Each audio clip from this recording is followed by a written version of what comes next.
It is now my pleasure to introduce you to the editor-in-chief of the American Spectator. You saw him for a minute earlier. This is the fellow who started the magazine in 1967 while still a student at Indiana University and who's been its editor ever since. To this crowd, he hardly needs an introduction, so I'm not even going to give him one. I'm just going to ask my good friend, Bob Tyrrell, to come forward and tell us how things are. Bob?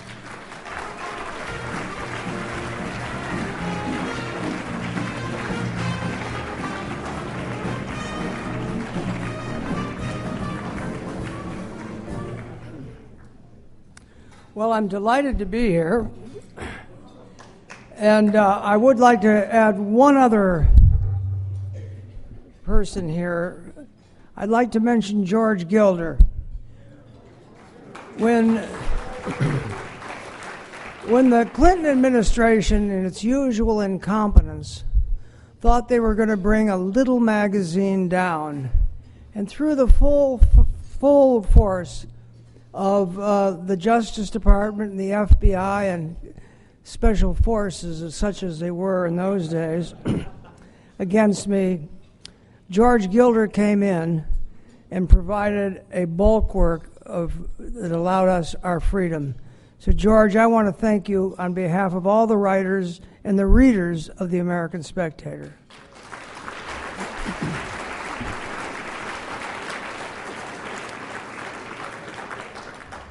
And I would like to thank the entire state of Texas for presenting to us Whitney Garrison, who has done one hell of a job in putting this evening together. Whitney, thank you.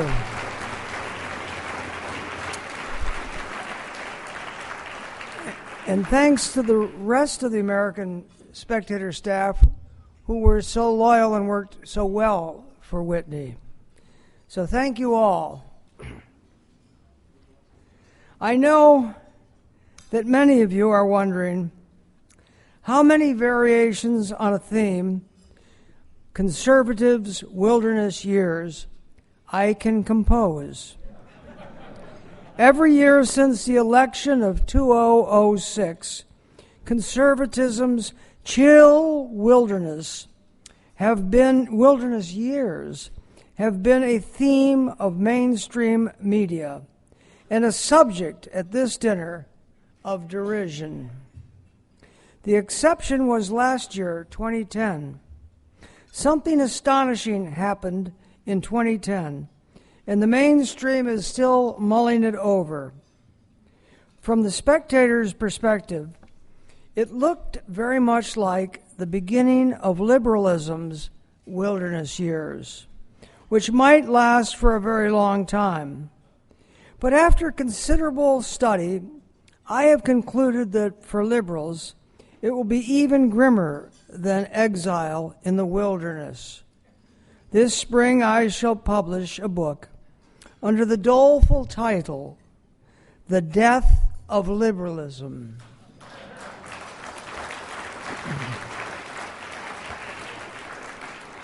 Liberalism's prospects are that bad. But for the Spectator, the news is mixed. Will we ever laugh again? Liberalism is the longest-standing joke in American history, and now it is to be interred. What is left to laugh at? I am told we will always have Hollywood. But can Hollywood match the Clintons, the Prophet Obama, or his Peace Prize, such as it's called? Think of it. From 2006 until roughly the day before the election of 2010, the liberals were fatuously consigning us to the wilderness. Some still are. They are the delusional left, and they compose much of the mainstream media. Through all these years, we outnumbered the liberals in the general population by 2-1. We had think tanks, magazines, and newspapers in place. We had talk radio and Fox News, broadcasting to larger audiences than the liberals could hope to muster. I mean, where were the liberals going to find enough wilderness to put us? The National Park Service? Were they going to thrust us into a special gulag? Who would serve as our jailers? A peacekeeping force from the United Nations? The liberals have only been able to speak of our demise as our years of triumph have passed on, our exhaustion, the conservative crack-up, to coin a phrase. The liberals had consigned us to the wilderness most recently after the elections of 2008. And silly old me, I thought they were joking. I thought they could count. I arranged to distribute hundreds of LL Bean catalogs at our Bartley dinner as part of a joke. It was best to be prepared, I said. James Carville assured America that the country was facing what he described in a book as 40 more years, how the Democrats will rule the next generation. I thought he meant 40 more beers. how the Democrats will rue the next generation. Whatever the case, recently he sobered up and whined to Time magazine that, quote, everything worries me in this environment. Nobody's gotten elected with these kinds of numbers. James was talking about re-elected, and the numbers of which he spoke were those of Obama. At our 2008 dinner, I chose the winter edition of the LL Bean catalog because sages like David Brooks of the New York Times and David Frump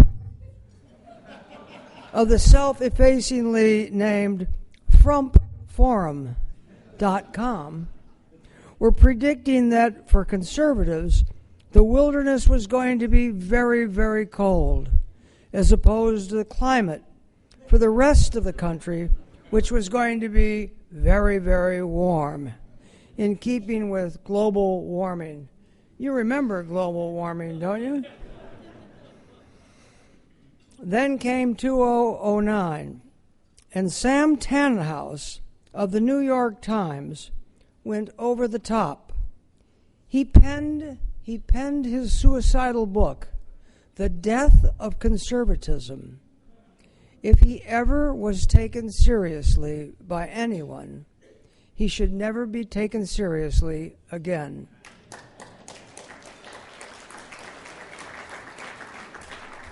That year, 2009, brought the election of Governors Chris Christie of New Jersey and Bob McDonnell of Virginia.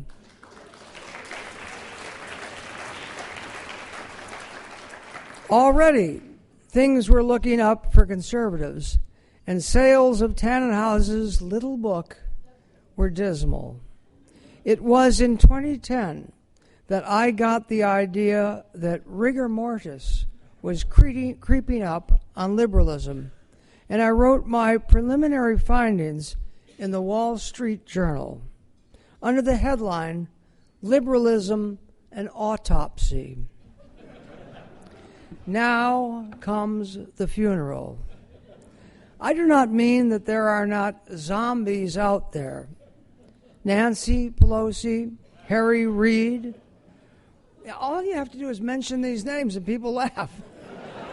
It's astonishing. How about this? Barney Frank. Wow. Barney Frank are pretty much the living dead. But serious liberalism is kaput. As a serious enterprise, it's over. We swept the 2010 elections in the governorships, state chambers, the House of Representatives, and we almost took the Senate. We enjoyed our greatest electoral sweep since 1946. Next year, we will take the Senate.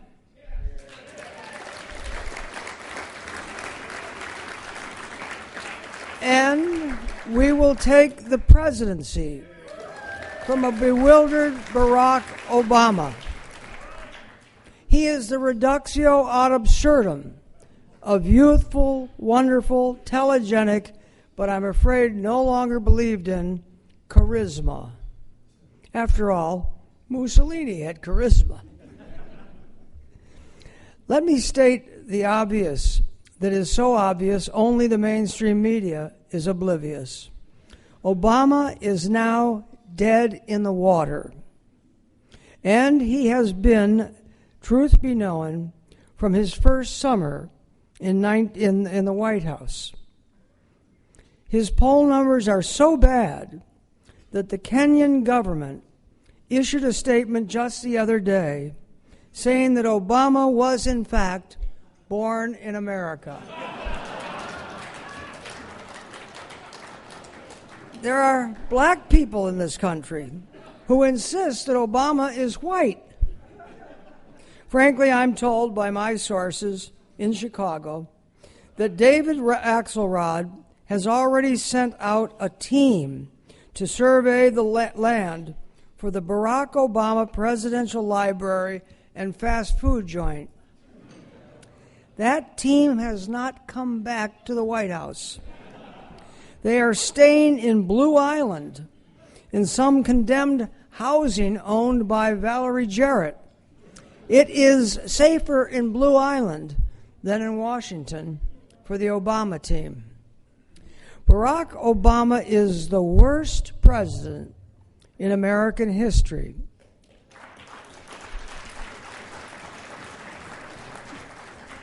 Jimmy Carter is redeemed. So is Harding. So too Millard Fillmore. Now the learned historians are weighing in.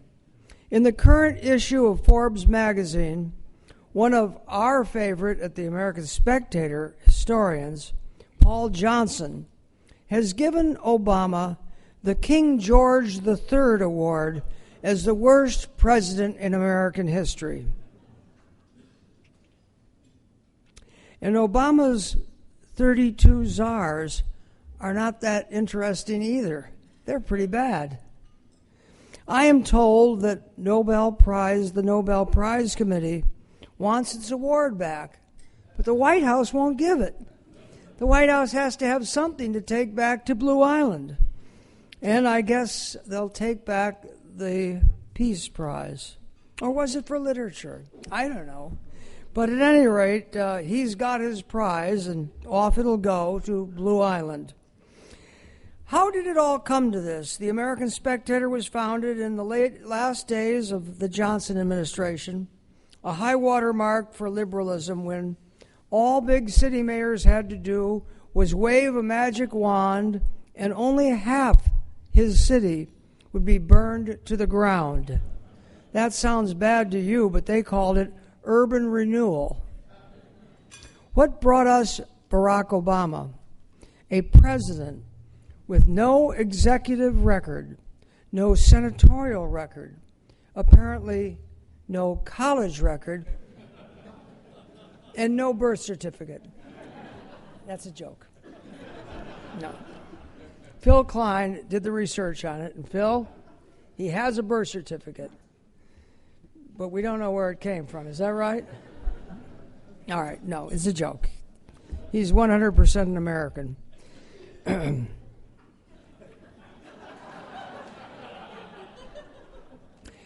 He was elected in 2008 from a field made up of born blanks. Biden, John Edwards, the wife of the guy who got impeached, and others, too puny to recall.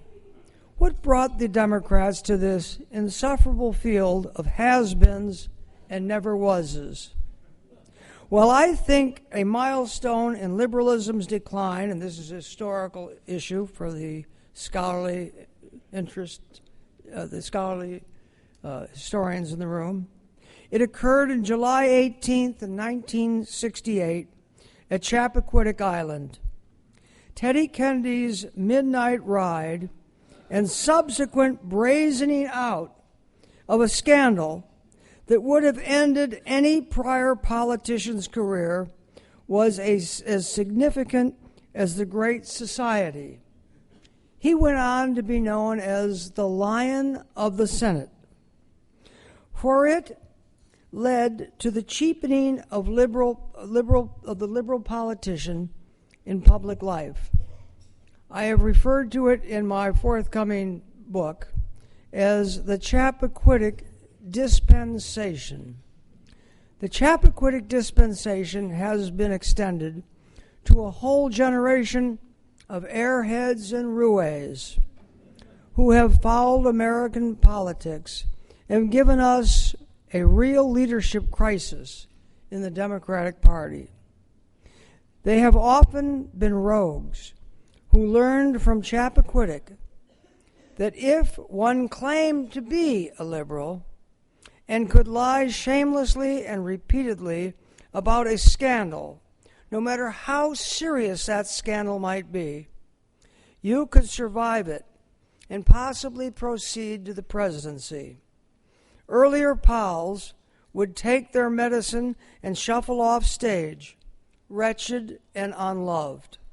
But the beneficiaries of the Chappaquiddick Dispensation could concoct a tale of astonishing improbabilities, utter the liberal false pieties, and survive.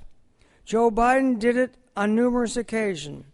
Jean-Francois Kerry did it too. Al Gore was a regular. And of course the Clintons, Bill and his lovely wife, Bruno, they did it repeatedly. Now, of course, Eliot Spitzer has done it and survived tolerably well. He has a show on CNN. I believe it is on sexual hygiene. The woman who performed with him, Kathleen Parker, has left the show in haste. I do not know her condition when she left. I am told she was upset. I don't know the disposition of her dress, but she's gone. But Spitzer has survived. Now Senator John Edwards has tried the Chappaquiddick dispensation and found it useless. He is history. And former Congressman Anthony, how do you pronounce it? Anthony, I don't know, Weiner? All right, Anthony Weiner, the underwear model, has tried it too, to no effect. So maybe we have come to the end of the line with the Chappaquiddick dispensation. It is the end of an era. It is all of a piece with the death of liberalism. Probably the Tea Partiers had a hand in it. Certainly we conservatives have had a hand in it. But now even moderates and independents are contributing to it. And even Barack Obama has played his role. His spending has been out of this world. His regulation of the economy precludes its growth. His shabby appraisal of the country that elected him president is on a par with some third world potentate haranguing at the United Nations. Obama is liberalism's pallbearer. Yet, the road ahead will not be easy for us. We have to get the economy growing again. We have to pay down the debt. We have to maintain our national security and revive American diplomacy. We have to develop policies to govern the country in a new direction. For my money, Paul Ryan's Roadmap for America's Future is a good place to start.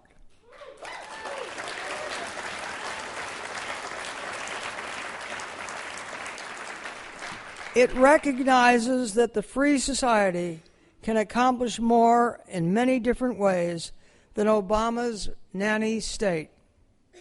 Some Republicans are not in step with Paul. They think it is their turn at the trough. Yet the trough is about empty. Anyone in Congress that does not recognize that the trough is going to remain empty for years to come had better move on. Like the liberals, they are dead. I thank Paul Ryan for appearing here tonight, and I thank Herman Cain and Anita Perry. I pledge my support to Paul, to his noble work, and the work ahead. And I thank you all for attending the annual dinner held in honor of my friend, Al's friend, Bob Bartley, a defender of free markets and free minds. Thank you all.